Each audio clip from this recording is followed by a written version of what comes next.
Tais. Obrigado, senhor presidente, deputados e deputadas. Eu subo aqui na tribuna hoje para falar de um tema federal, mas que nos afeta imensamente. De forma irresponsável, o Senado Federal ontem cassou o veto do presidente da República que impedia aumentos nos salários dos servidores públicos até o ano que vem. Isso não é uma questão de governo, isso é uma questão do Estado brasileiro. Não importa se a pessoa apoia ou não o presidente da República. Os números são gritantes. A gente vive um momento de pandemia.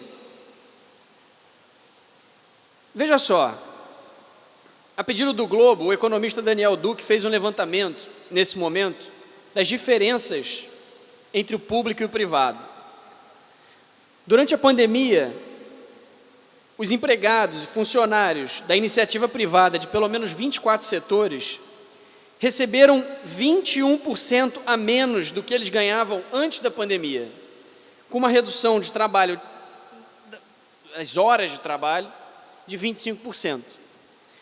Enquanto isso, os servidores públicos só tiveram uma redução salarial de 3%, mas uma redução de carga de trabalho 29% menor. Isso não é pouca coisa, porque quem paga os custos da máquina pública, da coisa pública, são os impostos, são os pagadores de impostos. E nesse momento, todos nós sofremos no mesmo barco. E percebam que não foi um pedido de redução desse salário dos servidores, de corte, foi um pedido de congelar para que as coisas não piorassem, sob o ponto de vista fiscal, para o ano que vem.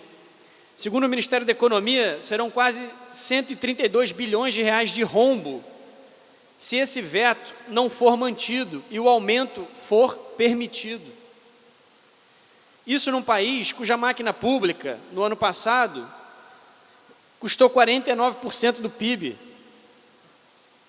Ou seja, de cada R$ 2 produzidos no ano passado no país, um foi tragado pela máquina pública. Em 3 décadas, ou seja, nos últimos 30 anos, nós tivemos um aumento de 5 milhões de funcionários públicos para 11 milhões e meio de funcionários. Isso significa 18% da população ativa, é quase 1/5 de toda a força de trabalho possível no país.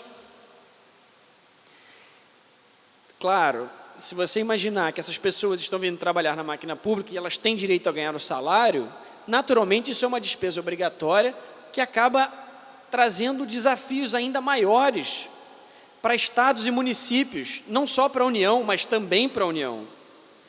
Só para se ter uma ideia, tudo que o Brasil gastou em 2019 com o seu funcionalismo público correspondeu a quase 14% do PIB.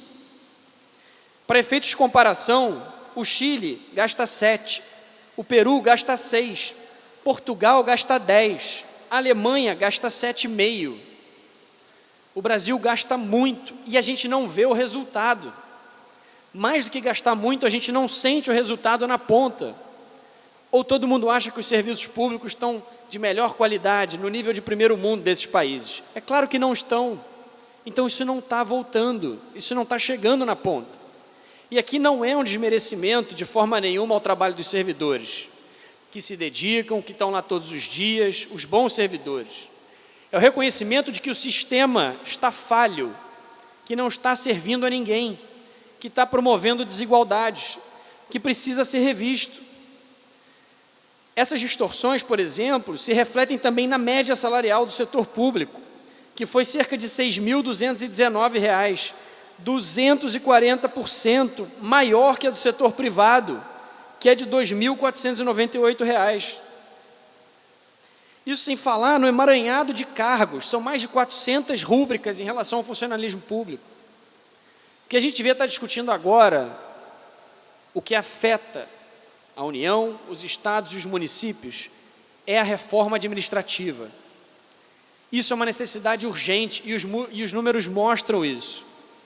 E ontem o Senado Federal deu um indicativo no sentido contrário, no sentido de que durante um ano só, até 2021, nós não poderíamos congelar os salários dos servidores, ainda que todos nós, público ou privado, nesse momento, estivéssemos sofrendo e as contas públicas estivessem também dilaceradas.